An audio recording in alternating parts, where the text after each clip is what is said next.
Hello এনকাউন্সিল আরবাসি আর জ্ঞানজ্যোতি coaching তোমাদের সবাইকে welcome. তোমরা যারা ফিফথ সেমিস্টার আছো তাদের জন্য আমি প্রবাবিলিটি যে পেপারটা আছে সেটা ডিসকাস করতেছিলাম। আজকে তোমাদের যে জিনিসটা ডিসকাস করবো সেটা হচ্ছে তোমাদের বাইস থিওরাম বা বেস থিওরাম বলা হয়। অনেকে বাইস থিওরাম বলে, অনেকে বেস থিওরাম বলে। অ্যাকচুয়ালি বেস থিওরাম বলা হয় নর্মালি, এটাকে উচ্চারণ করি আমরা।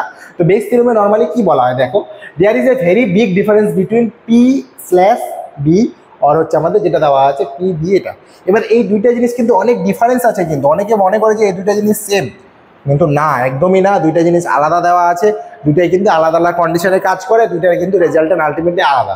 Suppose that a new test is developed to identify people who are liable to suffer from some genetic disease in later life.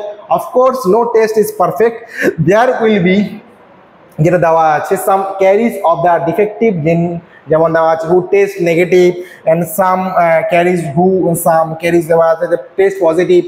For example, let a event the patient is a carrier and be the event, so the test is the result is a positive.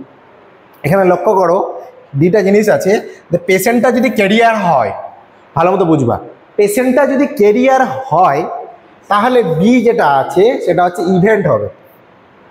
The test result is positive, তাহলে আমাদের কি test result যেটা আসবে সেটা কিন্তু obviously আমার positive আসবে। এবং এর সাথে the scientist who develop the test R concern with the probabilities that the test result is wrong. What is with দেওয়া আছে PB A ইনভার্স, তারপরে দেওয়া আছে তোমার B inverse A।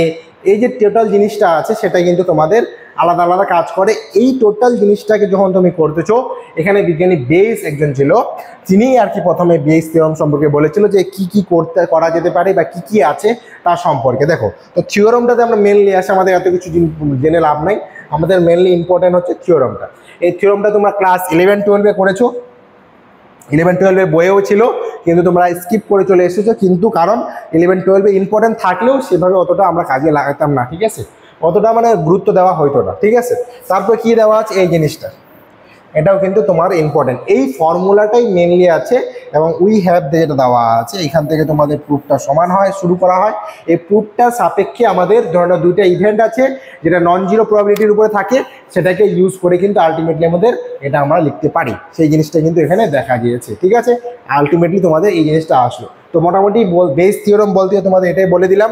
R base theorem সম্পর্কে অনেক জিনিস আরও অনেকই আছে যেগুলো আমি অনলাইন ক্লাসে বলতেছি, এবং অনলাইন ক্লাসে যারা যারা আছে তাদের বলা হয়েছে, যারা যারা এখনো করেনি, কেউ করেছে কেউ করেনি, ঠিক আছে। কারো এই পেপারটা হয়েছে, কারো কোনো পেপারটা এখন চলতেছে।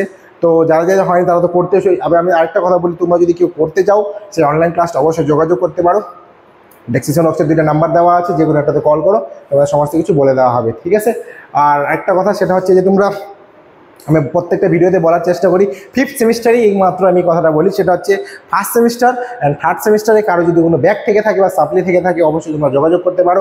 কারো যদি নোটসের প্রয়োজন হয় বা যদি কেউ ক্লাসটা জয়েন করতে চাও ফার্স্টের অথবা থার্ডের, অবশ্যই তোমরা নিতে পারো, তাহলে তোমার একটা সুবিধা হবে, ঠিক আছে। তো আজকে ভিডিও এখানে অবধি থাকবে। সবাই ভালো থেকো, সুস্থ থেকো, থ্যাংক ইউ।